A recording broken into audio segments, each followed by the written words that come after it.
But just last week, we launched this digital activism platform. Did anybody see that or use it? Okay, that's good, because we got plenty of opportunity to expand its use.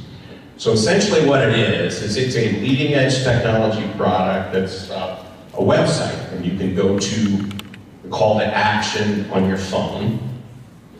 And for example, we've got a call to action out there that is asking the people who voted for the budget last week why they thought it was okay to vote for a budget that had $600 million in it for the billionaire Haslam family to move the stadium from downtown Cleveland to the suburbs. And what this does is you go to the site, and you put in your name and address and phone number and all that, and you hit enter, and you immediately send that email to all 49 Republicans who voted for that budget. Just like that. Then, you click the call button, and you can call every one of those people, their offices, and leave a voicemail, and just go right through that list of 49 or the ones you decide you want to call. And if you're doing it on a phone, your displeasure on their particular Twitter streams. They'll be tagged. And this is the kind of leading edge stuff that the folks that are doing, Move On, BLM, Hands Off, they're using technologies like this. There aren't very many conservative groups. We might be the first one, but luckily the founders of the company are pretty centrist or liberal. The easiest way to get you to the call to action. I can embed the call to action on the website tomorrow. We'll see if we can get a special page up for this issue specifically, and we'll put it in the menu on the home page. I will send a special email out to folks and a special text out to people to let them know what we're doing, so you can take a look at it. I'll try to get it done tomorrow. All right. Give me some information, I'll put it on the T-Party. Okay, we'll do that. It's GFI.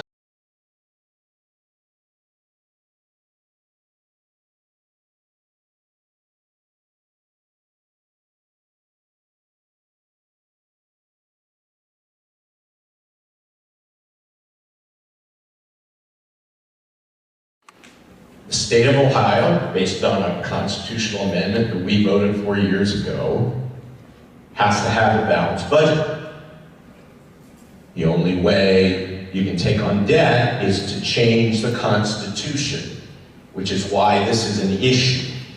The legislature could not do this without our voting approval. I come back to you all the time for this. That's not true either. This is for 10 years and then it expires and we'll have to do this again. Now, it's very interesting to me that they've known for 10 years that the gets through that fast. It's that fast. It's chosen,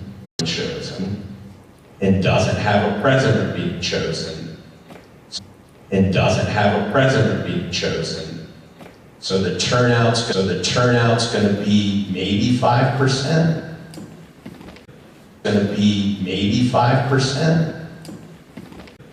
It's not going to be any skin off my nose whether or not this passes or doesn't, because we do need to be funding infrastructure. I just personally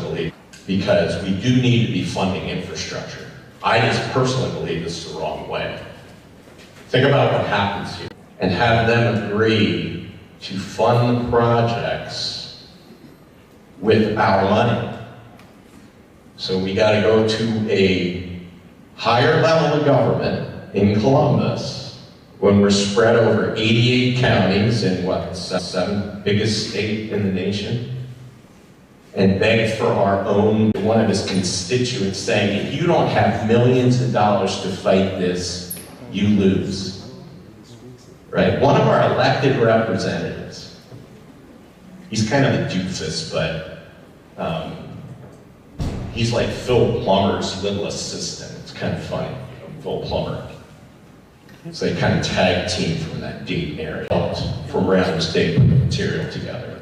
You can go to gfiohio.com, gfiohio.com, and on the menu, you can put in /issue2, or you can go to the menu and over on the far right, there's an issue 2 tab in the menu. It's on every page, and you can click that, and you can get to all the information, and we will continue to put more out there as we have it. Brian and I were talking 2014 that reclassifies voting equipment as facilities, and that these bonds are being used to fund leases for ballot marking and tabulators for the boards of election around Ohio. I'm going to give you the number, and you can go take a look at it. Because it's 111.26. 111.26 in the Ohio Revised Code. I think it's the Ohio Revised Code because it doesn't have dashes, so it's not the administrative code. And I believe it was put into law in July. Now, we did the math. We need a swing if things go as they have the last 2 times of about 80,000 voters across the state. If we educate people who are going to vote, we defeat this thing going away, assuming the turnout is about 5%. And I think that would send a shockwave through Columbus. Because here's what would happen. Every township trustee, every city manager, every county commissioner would be on the phone to their legislators saying, what do we do now? Matthews? There's just a lack of either stunning incompetence or willful dishonesty when they talk about what's going on with this and the budget bill and everything else. And I don't know, I'm just at the point at 66 years old, I'm tired of these people lying to me, and I'm gonna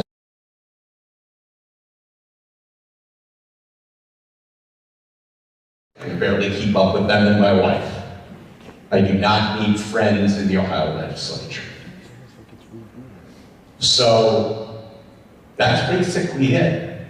I mean, there are other aspects to this why either this thing winning or how close it is, because the margin of win the past 2 times this has been renewed has been 20 points.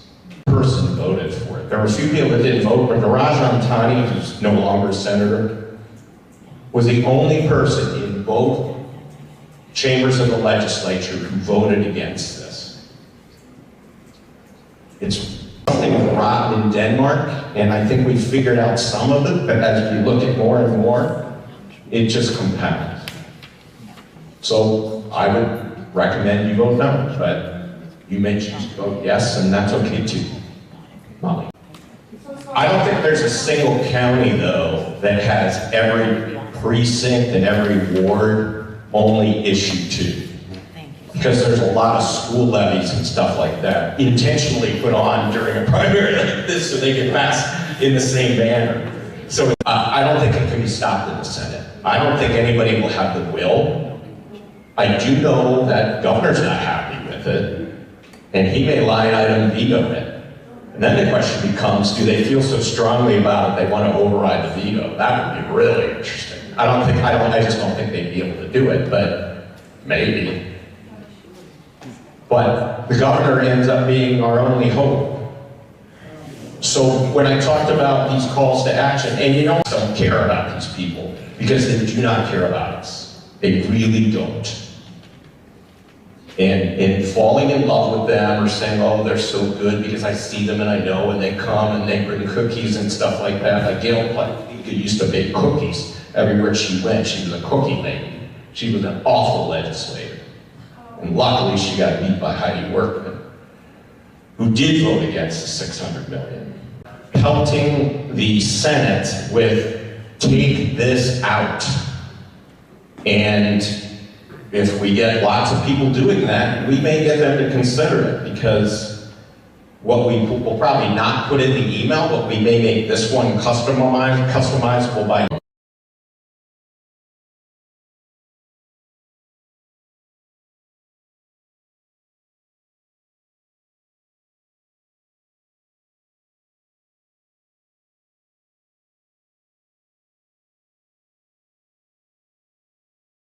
better and better at this.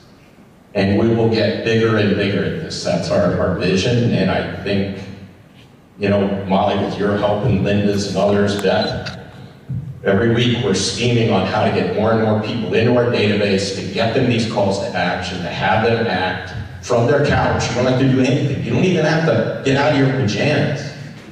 Right? Leave your sweatpants on and hit the enter button. So that's what we're trying to do.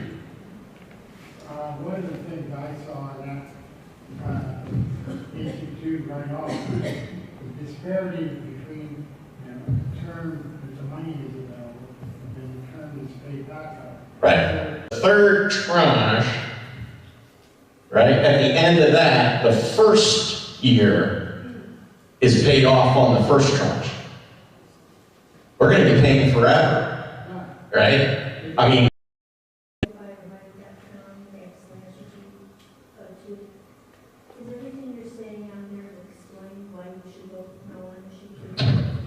I don't know if all of it is, but we're working on a short 30 to 60.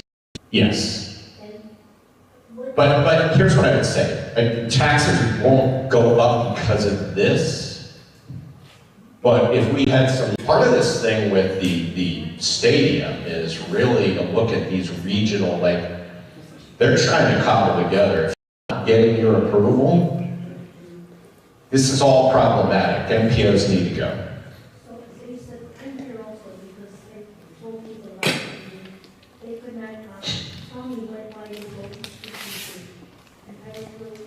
I'm going to try to do one that's shorter, that hits on all these things I talked about. So if you go to the Geauga County Tea Party website, there's a tab there on the block.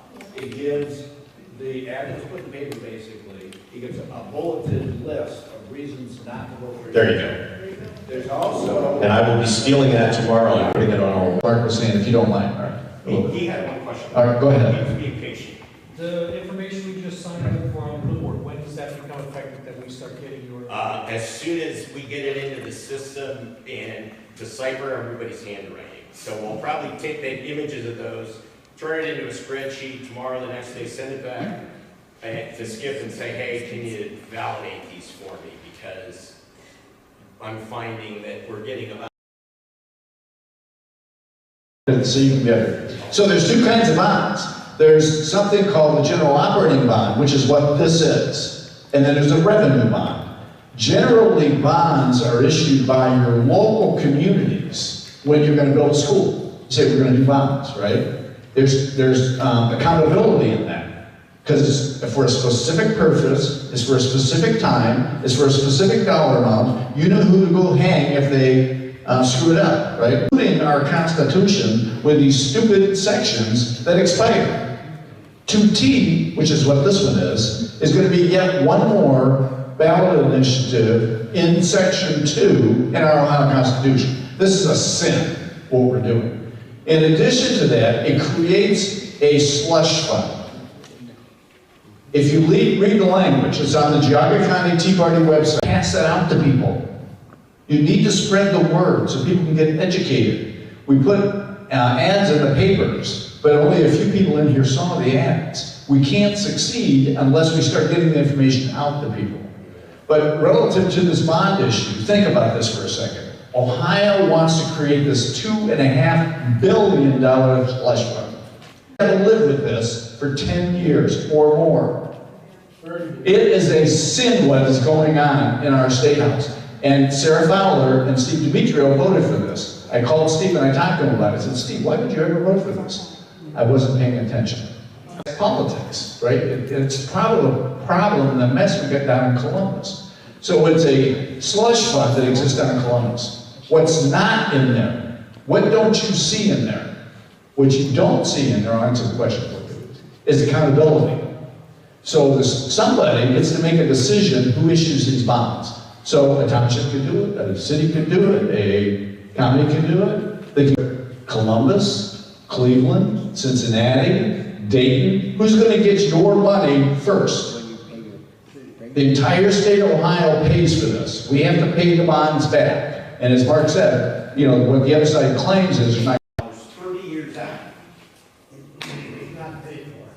And so, you know, who knows what's going to happen with our general fund in the future? There could have to be a tax increase because the state may be handled by a Democrat. You know how they go, right?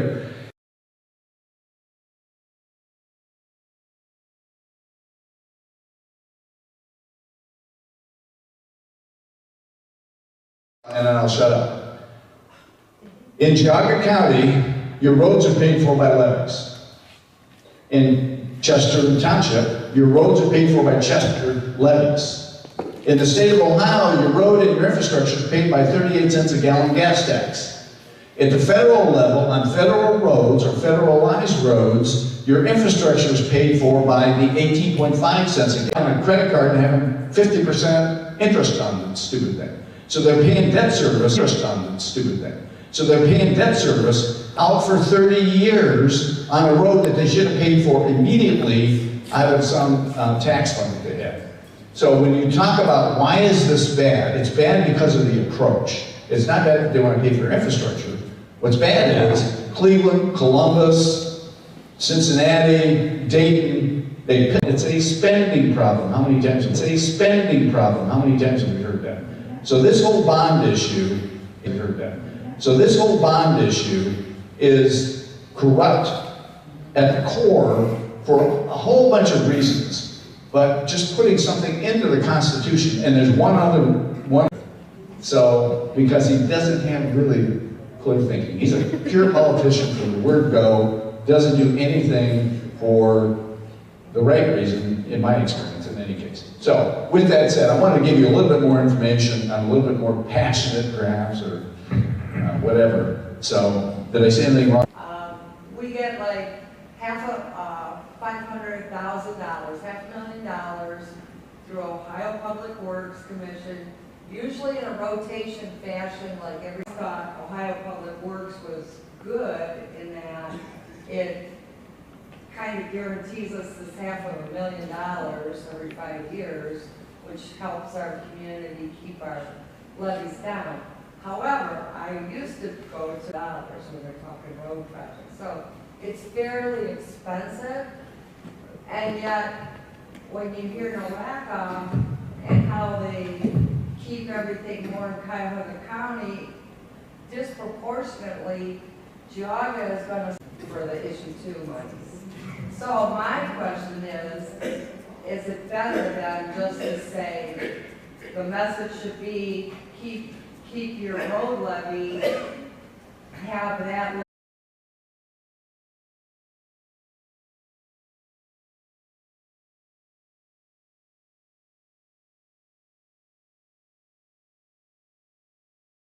in this room to pledge even to yourself to be responsible to get 5 to 10 people to vote on May 6th. And think about this, all they need to do is get an absentee ballot. Yes, yes. Just apply online for an absentee ballot, get the thing, fill it in, send it back. Apply online for an absentee ballot, get the thing, fill it in, send it back, get the ballot, and that's it. They don't even have to leave their house, but to go. We need more Marks in this world. And so we really do. So thank you, Mark, for coming up. Thanks for being here. John Mara, I've known for quite a while. John, I first met him when he owned a radio station out of Pontiac, Ohio. He's always been an engaged kind of guy. He's very interesting. He's got another story I'm going to invite him to talk about at some point, and that has to do with... I did bring a couple copies of my book. I reversed cancer 14 years ago. I love to talk about it, so anyone wants to share it, I'd be glad to see you afterwards. Anyway, I want to go back on what Mark had said, though. I'm on the other side. I'm a city official, Mayor Timberlake, and we have to run our budget. We applied for OPWC money, and we were a couple of bonds and so forth. So they put us through this whole rigmarole to get this money, and then again, not everyone who applies it gets the money. So again, it's like, okay, If the money's there, it's grant money, it's supposed to be used for infrastructure, why don't you just distribute it all and give it to us without having to play games? Because again, not everybody gets it, and then it costs money. We're a small village, we have to pay for our engineer to put together a plan and submit all that paperwork, and it takes a lot to do that. You know, luckily, we have a councilman who's very bright, and he basically, again, those are funds that we rely on for infrastructure, but then again, the way they distribute it, okay, is not fair and equitable. And it gets to the point of where we're at with this property tax issue, okay? Because again, the way they collect the tax is not fair and equitable. And being in the village myself, I just noticed too, because a lot of people say, well, how are we gonna pay for the funding if we eliminate property taxes? You know, how are you gonna pay for the services in your village? I said, very simple. I'll send everybody a bill at the end of the year, just like they send a property tax bill. But guess what? It'll be 2 people living in both houses. They pay $477 a year to Timberlake.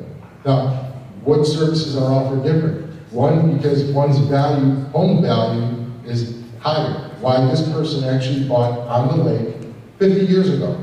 Maybe paid under $100,000 for the house. Now they have it valued over $800,000. Why? Because basically doing it to reverse engineer and get the funding mainly to our schools, because again, we've got to follow where the money's going. So when you look at our property tax bill, in my case, 63, it was for the auditors. They had a meeting at a conference, and they were talking about it. They said, yeah, they went to one of the attorneys at the school board and says, look, you know, you guys are getting all this extra money without the vote of the people. He goes, I don't see a problem. These are the attorneys that, again, they work for the school district. And guess who pays those attorneys? We do. That's another thing. We pay for them to fight us, to contest us, and everything.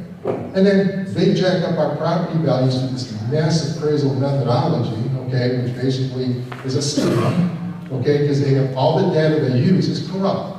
Because why? Because they're using a different methodology. They'll take the house that's sold, and what they'll do is they'll subtract the basic building cost to get a residual land value. So they can basically have to release our homes from the government control. They own it. Because as long as they're taxing it, they have control over it. Because again, we miss 3 consecutive pay cycles, they sell those tax liens to a third party. That third party has to hold them 1 year before he begins foreclosure proceedings. And that's what our system is. So that within 3 years, then I moved to Timberlake, bought a fixer-upper, major fixer-upper, put all the money I had into it to fix it up. Of course, now they're going to value it up and penalize me for it. And here I thought that, oh, I'm going to get away from it, a big tax of $13,000. Well, I started out at $5,000, now it's up to $10,000, okay, in 7 years.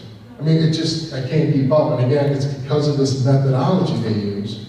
And then they and coerced them to vote for them. But anyway, if you vote for them, and coerced them to vote for them. But anyway, if you vote for them, they put the collection on property that doesn't penalize us for failure to pay, or for the inability to pay. Again, it's not that we do it on purpose. Some people just can't afford to pay it. And then they're going to lose their house. You know, and then people say to me, okay, what do you do? Police department, the fire we subcontract that out to Eastland. We pay them by population. So it's apples and oranges. So we're paying out by population, but we're collecting it, okay, by valuation. And again, that's not fair and equitable.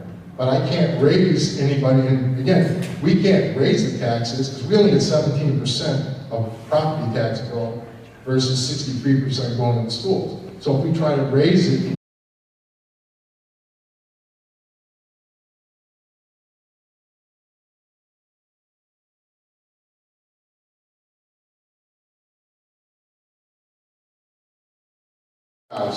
oh, well, he lives on the lake. Okay, well, yes, he does. But so he went and got a private appraisal, came in at $835,000. So he submitted it. He gave it to them. They honored that price, and they put on his tax bill. They reduced it from $1,019,000 to $835,000. And then what they did is they separated the land from the dwelling. The dwelling last year was in the $300,000 range. They reduced it to $275,000, and they took the land that was the $200,000 and raised it to $575,000. So they reversed it. And again, then what they do is they'll take the square footage of his property, divide how many dollars per square foot okay, which basically comes out to 800,000 an acre, by the way. And then they have the property next door to us, the CEI plant, valued, it's 120 acres, prime on the lake, valued at 48,000 an acre. What's going on there? And again, someone made a deal back in 2018 and 19 with the power company, because that's when their property land value went way down, which means their taxes went way down. I wonder who's governor then, or who got something somewhere. I don't know. They're going to still pay the same amount, and the extras, the burden falls on us, the residents again. So all these little tricks that they do, and they just manipulate it. And what it comes down to is that we have these school districts submitting budgets, and then now they start out with these cash policies, okay? So they'll submit a budget and say, okay, how many days cash do you have reserved after 5 years if the money stopped coming in? And what they do is they say, well, we need to have like an increase that they're gonna have a 52-day reserve. Well, the problem with that is it's 8 days shy of the 60-day reserve cash policy they put in 4 months later. But when they submit that to the auditor has to basically make sure they meet their budgetary needs for that 5-year projection. So the valuations, of course, have to come in over 28%, and coincidentally, they come in at 30%. And Willoughby slaves, they get $8.8 million windfall without the vote of the people. My wife was there tonight, basically at the school board meeting, telling them that they didn't have to take this increase because they don't have to accept that increase. They could basically try to trim their budget and work within their main increases. We don't vote for them. And again, these are the things that they're doing, these tricks they're playing. So I'm going to have Brian come up. He's going to talk, or actually, let him come up first, and he's going to give us the biblical perspective on that. And like I said, then we're going to go into any questions and answers you have. So. I wasn't actually a part of this program. I was just kind of affiliated, but that's okay though. I can still make it fun, because it's getting a little late. So you can put me on the clock. I'm gonna do this in 5 minutes. You got it? All right. Now, first thing I want to do, I wanted to show you this because this is what I show to people when I start to collect signatures. Somehow, Americans do not understand ownership and liberty. It just goes right over their head. And we start talking about taxation. I'm like, can we back it up and start with the basics? So that's why I always show this. All right. Now if I can get it over here. All right. The reason why I follow the Constitution, I said, if you follow the Constitution, you see there's a problem with it, would you still do it? Another pause. Because I said, just because something's legal doesn't make it right. So then I started asking the question, do you understand the role of government? Another blank. But we vote for them all the time. These type of questions are not asked because they say, when you get a little too, if y'all got a problem with it, y'all got to talk to my mom about it. That's all I know. So that's just the way it is. All right. I want to show you something because I'm going to make this real short and sweet. I always show this because I'm trying to give people a visual of what has happened to us as individuals in this society. It didn't start yesterday. The sin didn't start yesterday. It started, the whole formation of our country.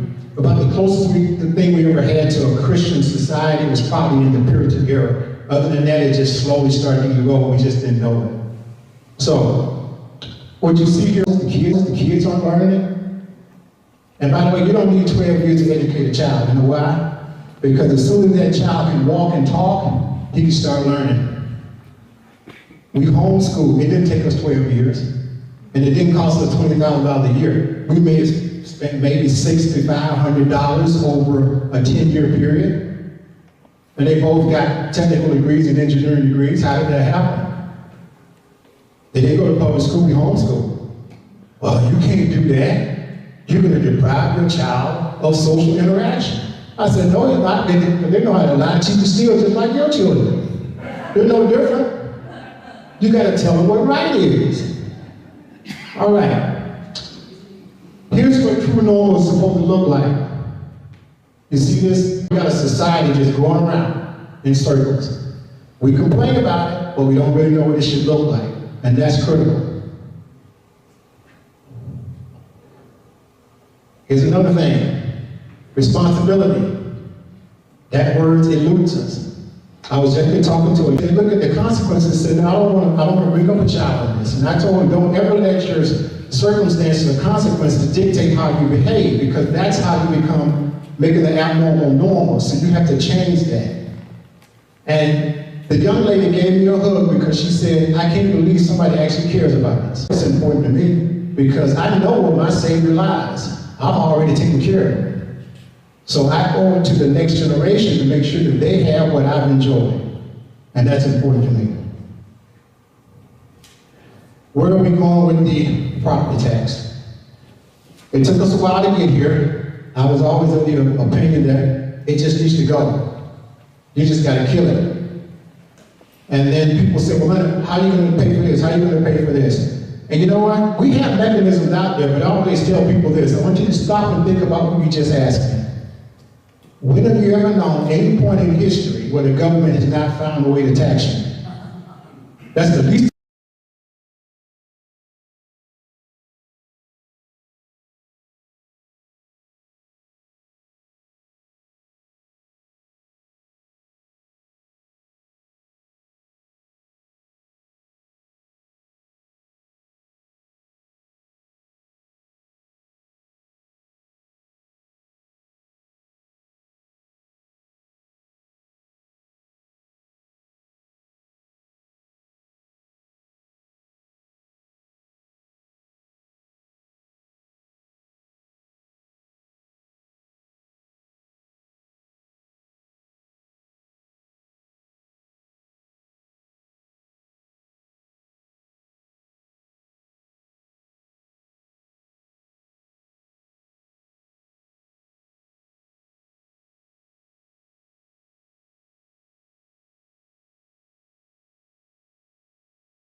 Valuations went through. They knew there was going to be a 30% increase.